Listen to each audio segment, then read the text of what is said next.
get one of my favorite things, mashed potatoes. So I have some Yukon Gold potatoes. Some of you might be thinking, where's the russets? That's cool, you can totally use a russet potato. Starch is nice. But the Yukon Golds I like for this, and I'm gonna start it off, and this is the technique. I wanna use cold water. So a simple rule of thumb. When you're dealing with any kind of product below ground, you start with cold water. Any product above ground, hot water. So for instance, asparagus, green beans. Those are green, vibrant. You want to start with boiling water, a little bit of salt. It keeps the vibrancy and you cook them. The root vegetable is a little bit more dense. Now this could be a carrot or in this case potato. We start with cold water because we want even cooking. We want to bring this up to temperature at the same time.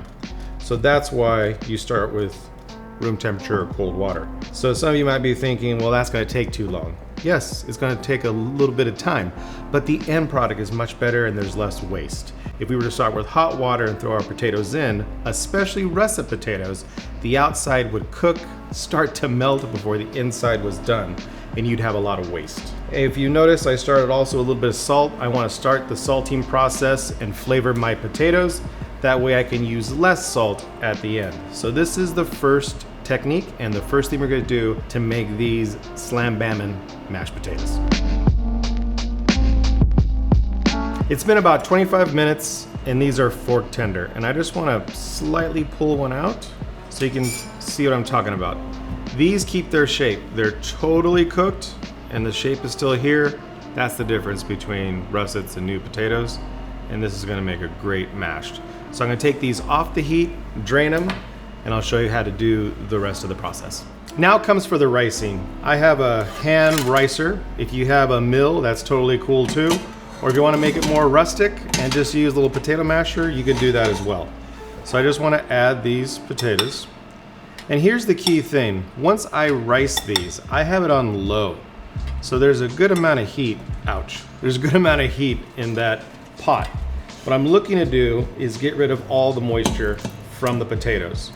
So whether you use a ricer or a mill or a little masher, you want to put them back into the vessel so it takes away all that water content, because I'm going to put a lot of butter and some cream and some half and half, and I want that potato to absorb as much as possible and get rid of that water content.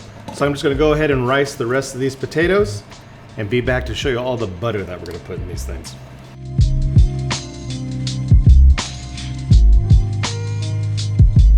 All right, now that our potatoes are back on the stove, what I'm trying to do is really cook out the water and get a little steam, and that's what's happening right here.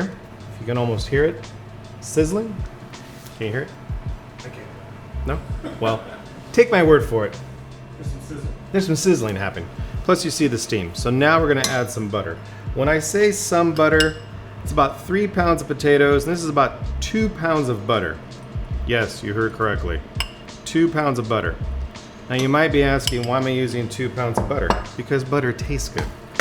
The other thing is when we do this technique, we wanna treat it like a sauce. So we're gonna have a lot of movement in the pan, and we're gonna slowly melt this cold butter into our potatoes. It's unsalted. I can always control salt at the end. So when I do this, I'm gonna keep these potatoes really, really thick and not soupy. You know, some people out there are like, yo, I microwave this, I make it wet, I pour it in, I'm done in like 5 minutes. You are totally right. But if you were to add 2 pounds of butter melted and pour it in, you'd have like an oil slick and you'd have really soupy mashed potatoes.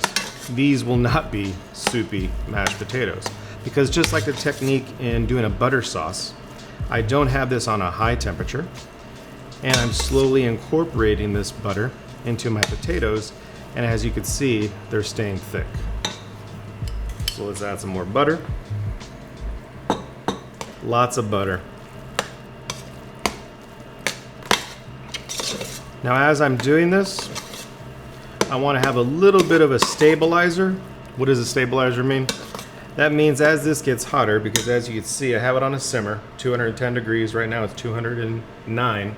It might break my little butter thing happening here. So I'm going to add a little bit of half and half in cream, and that'll act as a stabilizer. to let me add some more butter. Also, what cream does and half does when you think about mashed potatoes is if there's any kind of grain, the fat inside that cream and half kind of makes it seamless. You really don't taste that if there is grain, any kind of grain.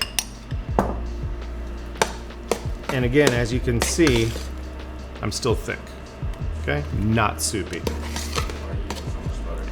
Because like I said, butter tastes good, pay attention. No,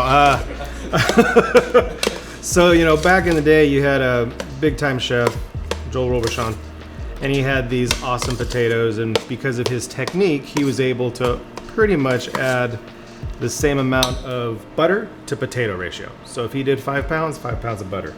Yes, 5 pounds. So it's all about the technique, and you know, you gotta pay tribute to the man. But other than that, you know, potatoes just like taste good.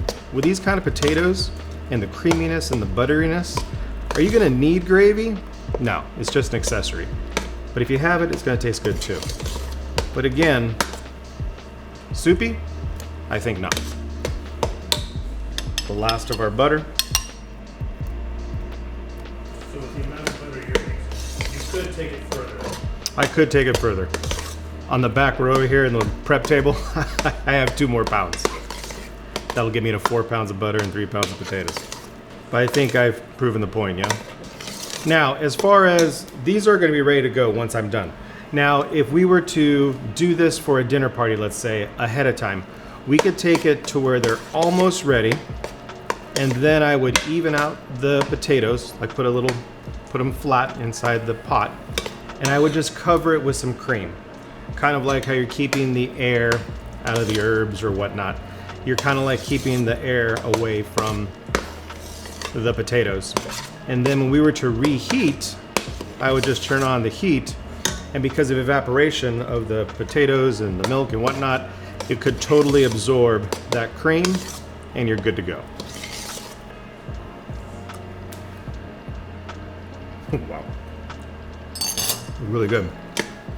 Also, the salt that we put in the boil, I don't have to add too much salt. So let me get the salt. Add a little bit more. Now when it comes to pepper, when we're doing something like potatoes that are white or any kind of white product, traditional French technique, you're gonna do white pepper. I don't like white pepper. Not really what I'm looking for. So I put what they call black specks into my potatoes because I like the flavor of cracked pepper. Versus white pepper, would you put, if you wanted to put white pepper, would you put the same amount, or is it? It's just how you like the flavor. So it's a situation, if you like that white flavor taste, I don't like how it interacts with my tongue and the whole thing. But if you like it, that's totally cool. You can do it to your taste. Some people are gonna put more cracked pepper, like me. Some people might go lighter. So it's really your flavor. So when you see things like to taste in recipes, that's to your personal taste. You might like a little bit more salt. You might be, you know, on some dietary restriction that, you know, doesn't want you to have a lot of salt or pepper, or you're not into spicy. It's to your taste. Make it taste good for you.